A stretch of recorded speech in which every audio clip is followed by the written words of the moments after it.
It is a crossover day. Tonight, the Nashville Predators host the Florida Panthers. And on today's show, we are going to hear all about the Florida Panthers season from Armando Velez and predict who is going to win this game tonight. You're Locked On Panthers, your daily podcast on the Florida Panthers. Part of the Locked On Podcast Network, your team every day.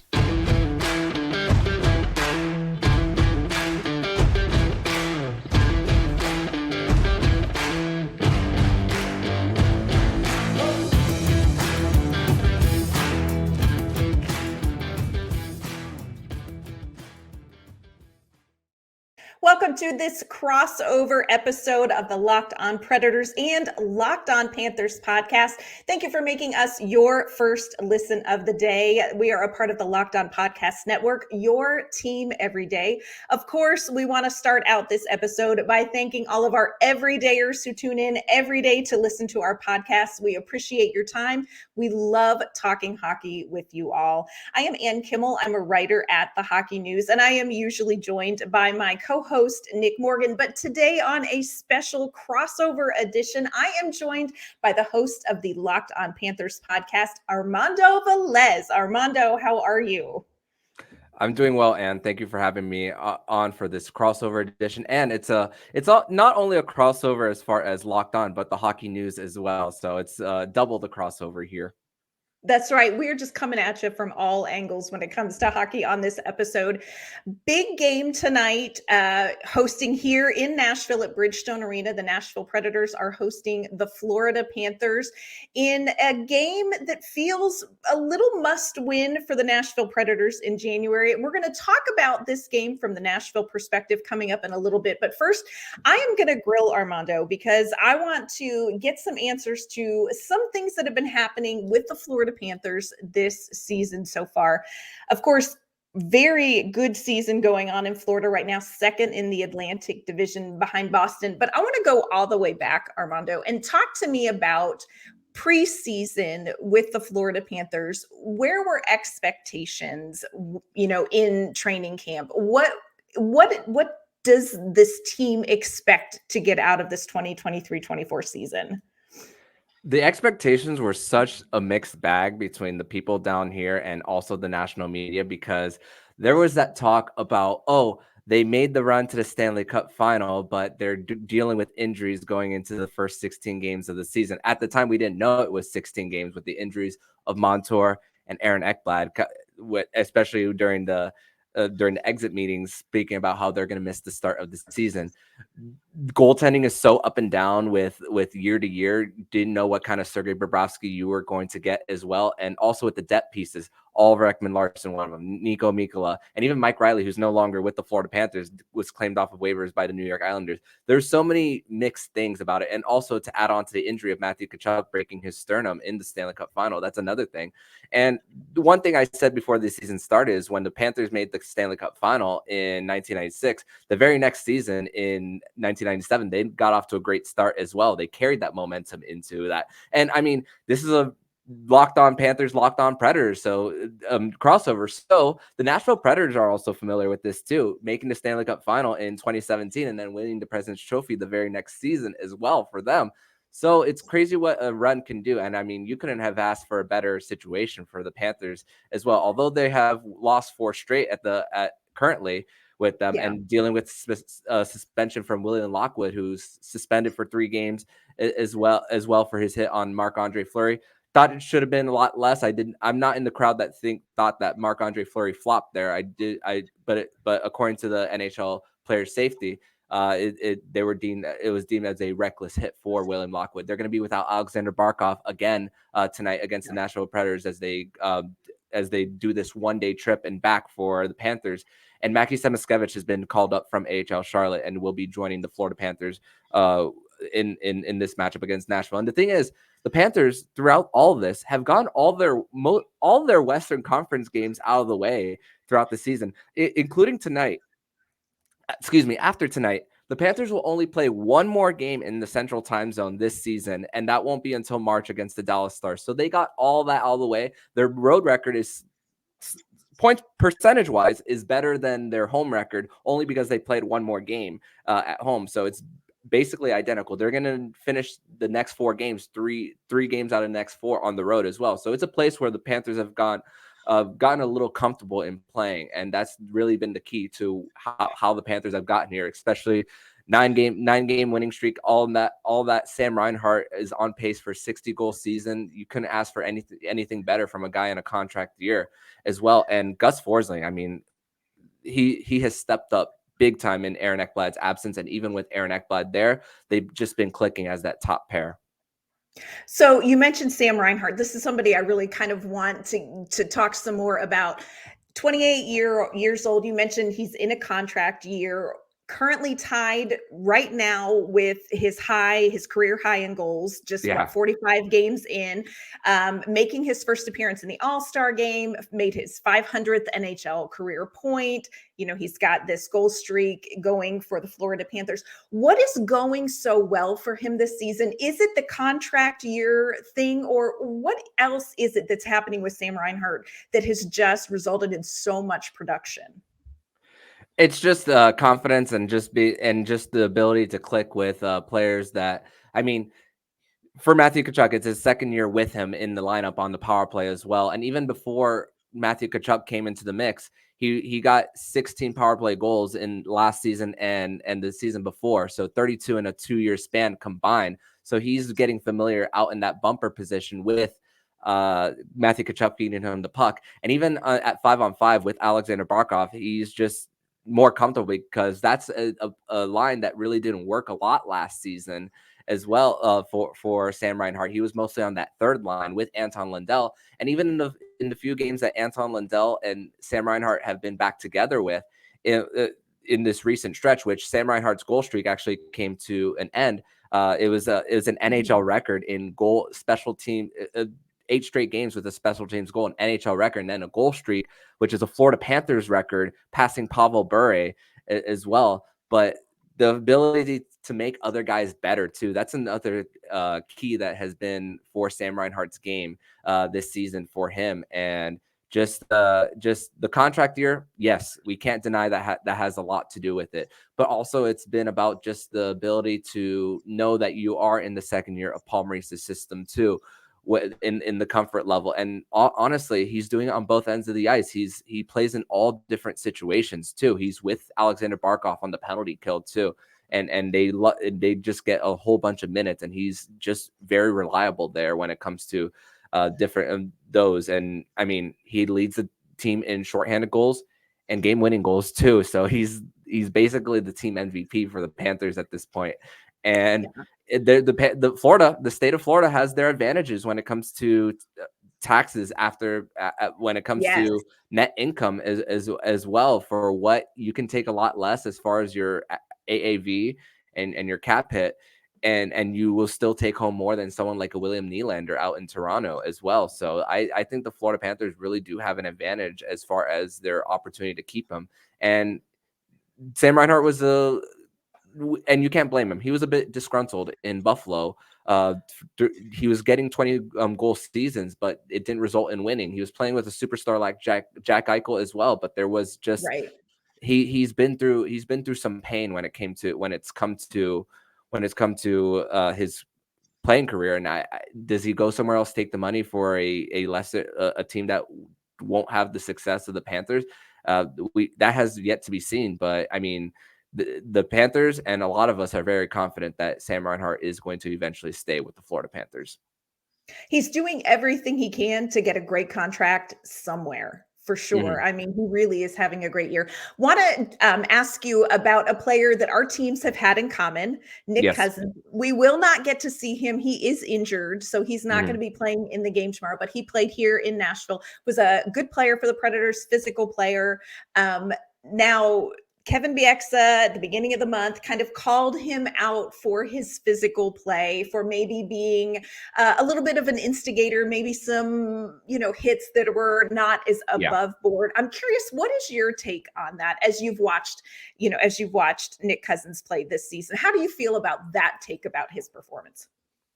Well, if anyone is going to call it takes a rat to know a rat, right? Kevin Bieksa was known in his playing career as being that guy too. When he played with the Vancouver Canucks during their run to the multiple Presidents trophies and a run to the Stanley Cup final as well. So he was a tough nose to play against. So I Yeah. mean, the Panthers, when you make it so far and you have a certain identity of playing tough in your face and you defend guys after the whistle and all, even though Nick Cousins, I'm going to be honest, he hasn't had the best season with the Florida Panthers as well. Whenever you make that run that the Panthers did, they're going to have a target on their back too. And with guys of True. identities of Matthew Tkachuk, even though Radko Gudas is not here anymore, the Panthers established that when it comes to like up and down on their lineup, and has left something behind as far as someone like Radko Gudas. So the tough nose, in your face type of hockey that the Panthers have, I can't blame other teams for wanting to get a piece of the Panthers as well. But Nick Cousins, it's been some self-inflicted wounds. I can't deny that. But and there's the thing. Sometimes you do need to answer the call whenever there's a hit, and also that's really my take on the whole Nick Cousins situation. And he was seen in a yellow non-contact jersey on the last few weeks, and they'll be facing the Arizona Coyotes again on Wednesday, and that's where that hit happened with Jason Zucker and Valimaki. So don't know if he gets activated there, but we'll see. Yeah. One other person, real quick, that our teams have had in common, and that is Andrew Brunette. Of course, he was the interim head coach for the Florida Panthers, was a Jack Adams finalist, was named the head coach of the Nashville Predators. This is his first season with the Predators. Just curious, real quick, what did you think of him as the interim head coach in Florida? What did you think when it was announced that he was going to be taking over the bench in Nashville? I always knew he was going to get a second chance. Always. When he was hired as an assistant in New Jersey, that was when Lindy Ruff's seat was starting to get warm there going into the season. But the New Jersey Devils did get to the second seed in the postseason in last year. So that was all eyes were on New Jersey then. And with the inexperience factor there of high scoring offense and then being shut down in the postseason, Bill Zito thought that change was necessary, not only in coach, but also superstar winger and Jonathan Huberdeau at the time. And saying when he left, you always knew that he was going to get another chance. And honestly, a team that in Nashville that he played for as well, and also in a coach that he was familiar with in Barry Trotz, now working the front office. It's a nice little reunion there. But I actually want to talk to you more about Andrew Brunette and how you've seen how he's fit in with the Nashville Predators as well. And let's actually discuss that more in segment 2. We're going to discuss that and more here on this crossover edition of the Locked On Florida Panthers podcast and Locked On Nashville Predators. But first, and tell us all about eBay Motors. Well, passion, drive, and patience, those are the things that we know bring home a winning trophy in sports, but those are also things that keep your ride or die alive. eBay Motors has everything that you need to maintain your vehicle and level it up to peak performance, from superchargers to roof racks. They have exhaust kits, LED headlights, and more. Whether you are into speed, power, or style, eBay Motors has got you covered. They have over 122 million parts for your number one ride or die, and you're going to always find exactly what you're looking for. And with eBay's guaranteed fit, your part is guaranteed to fit your ride every time or your money back, because with eBay Motors, you're burning rubber, not cash. With all the parts you need at the prices you want, it's easy to turn your car into the MVP and bring home that win. Keep your ride or die alive at ebaymotors.com. Eligible items only. Exclusions apply. eBay guaranteed fit only available to U.S. customers. Locked On has launched the first ever national sports 24/7 streaming channel on YouTube. Locked On Sports Today is here for you 24/7, covering the top sports stories of the day with local experts of Locked On, plus our national shows covering every league. Go to Locked On Sports Today on YouTube and subscribe to the first ever national sports 24/7 streaming channel. Back on this crossover edition of the Locked On Florida Panthers podcast and the Locked On Nashville Predators podcast. Thank you for making both of our podcasts your first listen of the day here on a Monday edition of the show. So talking Predators, talking Panthers here in the first of 2 in this season series. So And I want to continue the Andrew Brunette conversation. We spoke in the last segment about his time in Florida and always knew that he was going to get another opportunity. That was a big resume builder, but also with the direction, I think this fit for Nashville makes so much sense in different ways because Andrew Brunette's history with being a 7th-round pick, over 1,000 games in 16 seasons, when he was coming out of junior hockey with the Owen Sound attack, over 100 points during his last season, but also in the direction of Nashville, who their history and David Poyle's philosophy of never going full rebuild and just going the retool route, and also with trading guys that might not fit and getting your own guys. I mean, grinders like Ryan O'Reilly in the mix, Luke Shen from the Toronto Maple Leafs, both of them as well. And also with I know that statistically the Nashville Predators are very top heavy as far as that top line right there with Forsberg, Ryan O'Reilly, and Nyquist as well. But how have you seen of him implementing his system? Because when he was in Florida, it was a very north south run and gun type of team for him. And now that he's gonna get an opportunity to go into like maybe a little bit of a retool, I don't know if they necessarily sell at the deadline. If anything, I think they'll do a soft sell as well. But how have you seen the fit for him in Nashville? It really has been fun to watch, but it was a little bit surprising. Remember, John Hines still had a year left on his contract. I think there were a lot of Predators fans that were maybe kind of soured on that John Hines style of play, which was very similar to Peter Laviolette.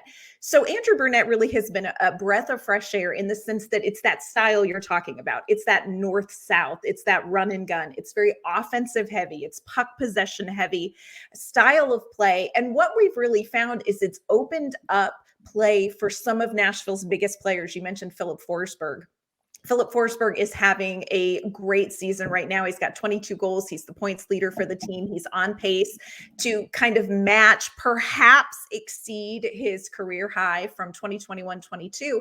And so much of that, I think, has been unleashed because of Andrew Brunette's system, this puck possession, north-south, offensive-minded system. So it's been really interesting to see that system work well with a veteran like Forsberg, but also to see some of these younger players that Nashville is hoping to develop in this reset come in and play a more offensive minded game. So we have young players like Phil Tomasino. We have a young player named Luke Evangelista, who is a really offensive minded player. So it's been really interesting. And I think it's been good to see a different style of play. Barry Trotz talked about, he wants to be successful, but he also wants the product to be entertaining. And whether Nashville wins or loses, these games are entertaining. These are fast-paced hockey games. This is a lot of offense. And that's not something that Nashville has typically been known for. So it's been really great. I think the players love Andrew Brunette. I think they love the locker room that he has created. So I agree with you. I think this has been a great fit for Nashville. And it's also crazy as well because of the Florida Panther connections with Andrew Brunette as well. I mean, he was given an opportunity in the front office with the Minnesota Wild under former Panthers assistant GM Chuck Fletcher, excuse me. Also an assistant coach position in New Jersey with former Panthers assistant coach Lindy Ruff, who coached who was under Doug McClain when they made the Stanley Cup final in 1996 as well. So other cool Florida Panthers connections as far as that. But this time around, when it comes to like the retool for Nashville, I think when you got a number one goalie, you have a number one D man who's won a Vezina and a 40 goal scorer in the Nashville Predators. I mean, you still have opportunities to see a lot of growth and have those make other guys better as well for the Nashville Predators as well. So I think that it's just when you think about it in that way, whenever it comes to what Andrew Brunette has at his disposal, it's also great to see what you're able to evaluate year after year that can make this build really fun. Yeah, and it's been really interesting. Barry Trotz was very upfront as he kind of took over the reins, and said, "Look, we're going to build around, quality goaltending, which they have in UC Saros. This has not been Saros's best season statistically, but this is also a goaltender who's playing behind a new system in front of him. So there's been Mhm. adjustments for everybody under this system. Like you mentioned, Roman Yossi. You've got a quality defenseman. You've got Philip Forsberg, who really we can see can drive some offense. So they've got these core pieces. Also brought in, you mentioned Ryan O'Reilly and Gus Nyquist and Luke Shen. Let me tell you something.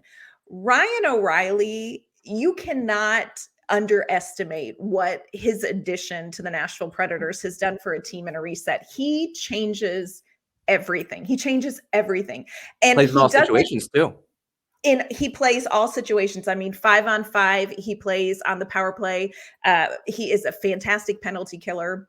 Like, there's not an aspect of the ice that he doesn't affect for the Predators, but the same thing is true in the locker room. There is not an aspect of this team that he isn't affecting in the locker room by his work ethic, by his personal responsibility. Talked after the Arizona loss, like, hey, you know what? Here are the things that I need to improve on, that I'm going to work on. Like, he just is the guy that you kind of want Mhm. to model. You want these young players to model their game after. And we're seeing these young players putting in the time like Ryan O'Reilly does, and it's paying off for them. So I think there have been a lot of really good decisions. I think Barry Trotz and Andrew Brunette have been really intentional about what they've put together to kind of help, especially these young players as they're developing. No doubt, and it's from an outside perspective, it's I'm very excited to see how the Nashville Predators are going to grow as the season goes on. One more Florida Panthers connection before we transition over to segment number 3. Original Panther Tom Fitzgerald, whose son Casey Fitzgerald is in the Florida Panther system.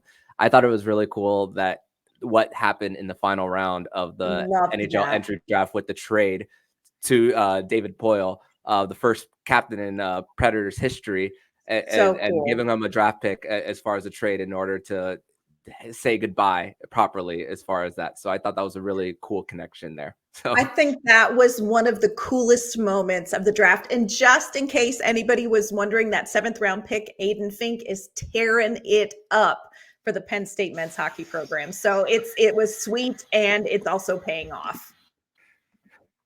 great, yeah. So definitely something to judge a few years down the line for sure. But Yeah. we're going to transition over to segment number 3. We're going to focus more on tonight's game between the Florida Panthers and the Nashville Predators. We're going to discuss that and more here on this crossover edition of the Locked On Florida Panthers and Locked On Nashville Predators podcast. But first, we're going to tell you all about FanDuel Sportsbook and the NFL postseason round 2 is just about to end, and we are recording this right before the NFC divisional round and AFC divisional round. But if you still want to put your bets, depending on the results of the Sunday's game, you can place that all on FanDuel Sportsbook to get ready for AFC and NFC championship weekend. But right now, new customers can get up to $150 in bonus bets guaranteed if you place a $5 bet. That's $150 in bonus bets, win or lose. The app is so easy to use, and there's so many different ways to bet, like live same game parlays. Find bets in the new Explore tab. Find parlays in the Parlay Hub, the best way to find popular parlays, and more. And if you are someone in South Florida, depending on the results, if the Buffalo Bills do end up winning against the Kansas City Chiefs and they go to Baltimore to play in the AFC Championship game, you might want to place your bets for the Dolphins division rival, for the Baltimore Ravens, and put your bets for them to come out on top and represent the AFC in the Super Bowl. So visit FanDuel.com/locked-on and make your first bet a layup. FanDuel, official partner of the NFL. So tonight, the Nashville Predators are hosting the Florida Panthers at Bridgestone Arena. Puck drop is scheduled for 7 o'clock Central Time, 8 o'clock Eastern Time. Be sure to tune in to this game. Armando, we're looking at this game tonight. What do you think are going to be keys to this game as far as Florida's success coming into Bridgestone? It's good. It's gonna come down to just getting back to what made you successful in prior to their homestand. I mean, when it comes to their most recent homestand, I mean, they went 1-2-2 in that stretch, 4 out of 10 points after coming off a road sweep out in Vegas, Colorado, Arizona, and St. Louis there, and their penalty kill was just continuing to be outstanding. But in this 5-game homestand, which numbers were a little skewed as far as that last one against the Minnesota Wild, where they went Right. 1 for 6. I mean, they're complete 7 of 19 in the homestand, dropped them from 6th in the NHL in the PK to 11. So just 1 game sample size, it's crazy how much that can drop you Right. in when you have one bad game. But it's just about limiting the mistakes in the neutral zone as well for the Panthers, because we saw that a lot against the Anaheim Ducks, which allowed them to have breakaways. So there's been a lot of weird games for the Panthers lately. I mean, they get a whole bunch of shots against Nico Dawes of the New Jersey Devils about a week ago too, and just when it came to opportunities for the Panthers, I mean, it's just about learning how to play without Alexander Barkov as well. They did go 0 for 4 on the power play, even though they had great chances from Sam Bennett the other day. There's still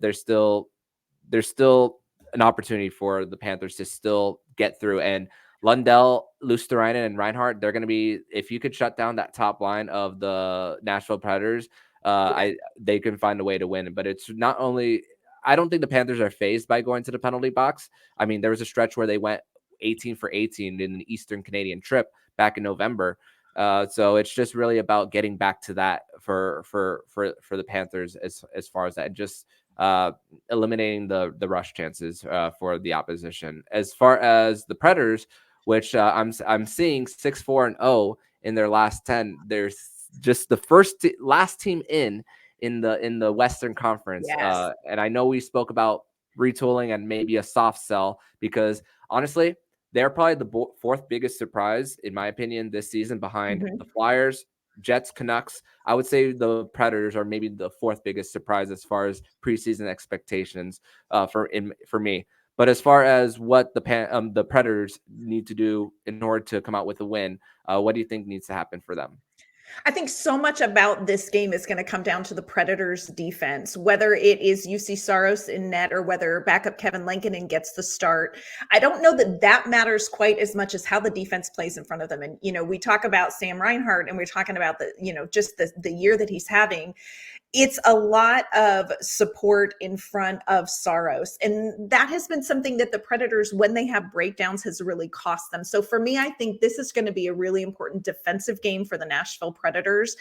The other thing, and you hit on this, Nashville is very top heavy when it comes to offensive production with that top line, Forsberg, O'Reilly, and Nyquist. We really need to see some of these depth players getting involved in the scoring, because a team like Florida can come in and shut down that top line. You've got to have some scoring production in your bottom six happen. So that is definitely something that the Predators are going to have, because I do think that Florida can do enough to kind of confound and tie up O'Reilly and Nyquist and Forsberg if they're not careful. So for me, I think it's going to be defensive support, responsible defensive support for the goaltender. But we really need to see something from our bottom six. We really need to see some of these players like Tommy Novak or Juuso Parssinen. Love to see Cody Glass, who has had a really tough season. Would love to see him get on the board, because the Predators are going to need those depth pieces in this game. Yeah, no doubt. And a reminder for Panthers and Predators fans that last season in the season series, Kevin Lankinen started both games and won both games against the Panthers as well. So it's you just never know when it comes to these games, and they run into a hot goaltender as well when it comes to that. But for this one, but hey, it should be fun. The Panthers are it's not necessarily a panic for the Panthers. They still have a big Right. separation, especially with the Toronto Maple Leafs the other day coming back from 3-0 against Vancouver, and then eventually still losing in regulation. Detroit's on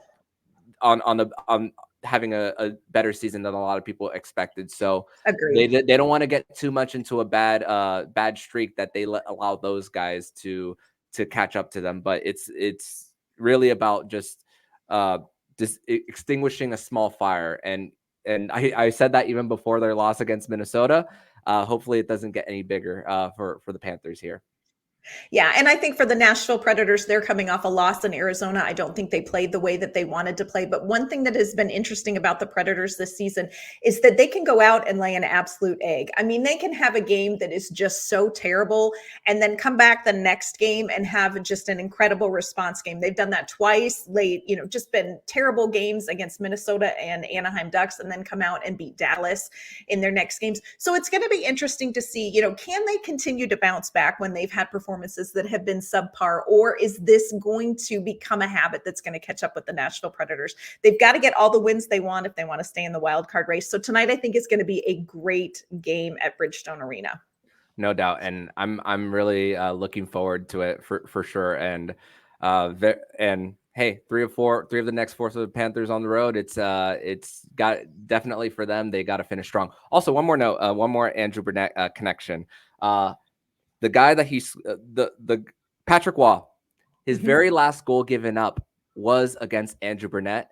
And now Patrick Waugh is now the head coach of the New York Islanders after they fired Lane Lambert, who Panthers prospect Evan Naus won a Memorial Cup last year for the Quebec Ramparts. So that's one other Andrew Brunette connection as far as that as well. But Ann, I want to thank you so much for doing this crossover edition of the Locked On Florida Panthers podcast and Locked On Predators on this crossover. So tell my listeners where they can find you online.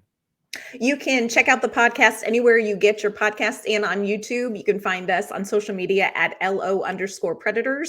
And you can find my work online at InsideThePreds.com. Awesome. And for the Predators listeners, you can follow me on X at Monoman12. Follow the show account on Twitter at LO_FLA Panthers. And you could catch my written work at thehockeynews.com/Florida. Ann, thank you so much. Maybe talk to you in between the game, and maybe as well when the Predators do visit the Panthers later on in the season. So thank you for doing this. Sounds great. Thanks so much.